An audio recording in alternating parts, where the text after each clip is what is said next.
Welcome back, Coach. You had a couple of event wins at the lacrosse meet and some great finishes at the Kansas relays. How did you determine who ran on the different relays, and how was your team able to overcome the late night obstacle with the weather at KU? Well, the biggest thing is that I really believe that I think we're maturing a little bit, both on the men and women's side, but in particular the women's side. I mean, you know, Maddie Cleve goes and runs 4:33 in a mile against great competition in lacrosse. You know, that's taking steps in the right direction in terms of at that elite level, national level, which we know she's capable of competing at. And so, you know, I was very happy with our performances up in lacrosse. Obviously, we can get better, and we will get better.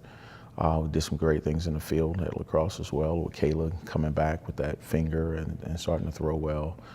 In terms of Kansas, it was crazy. I mean, we went from Thursday performance to all of a sudden Friday night at about 10 o'clock getting an email that because of tornado warnings and storms, 100% chance of rain, that they was going to move everything to Friday, and this was the schedule, and it started at 7:45 and went to 11:30 at night. So we ran the 4x4s at 11:30, 11:20, 11:30 at night, on top of multiple rounds all on Saturday. I really felt like our kids handled it very well, and we came back and ran really well despite the conditions.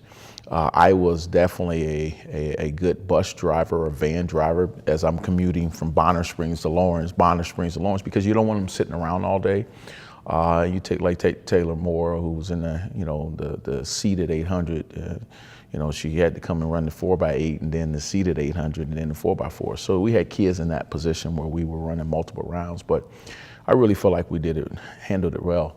In terms of having numbers and making decisions on the 4x4, on those relays, it was easy for me to then do that because we just kept trying to rotate kids in and have kids step up. And I think kids got chances and opportunities that I think will benefit us down the road and benefit us for this weekend at Drake. Speaking of Drake, what can you tell us about who will be competing at Drake this weekend? Well, the fun part about it on the women's side is Kayla got in the shot individually. Anytime you can get an individual athlete in the Drake relays, because they compete individually against the Division I and II and scholarship schools. She got in, Colt got in the discus and the shot. And then Taylor Moore, we just found out this morning, she got in the 800 and unseated 800 on Thursday. So I really feel like getting individuals in is always pretty special. Now we just got to live up to that expectation.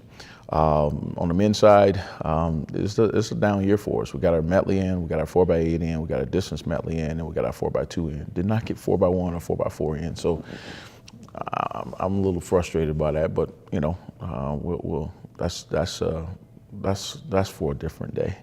On the women's side, we got everything in.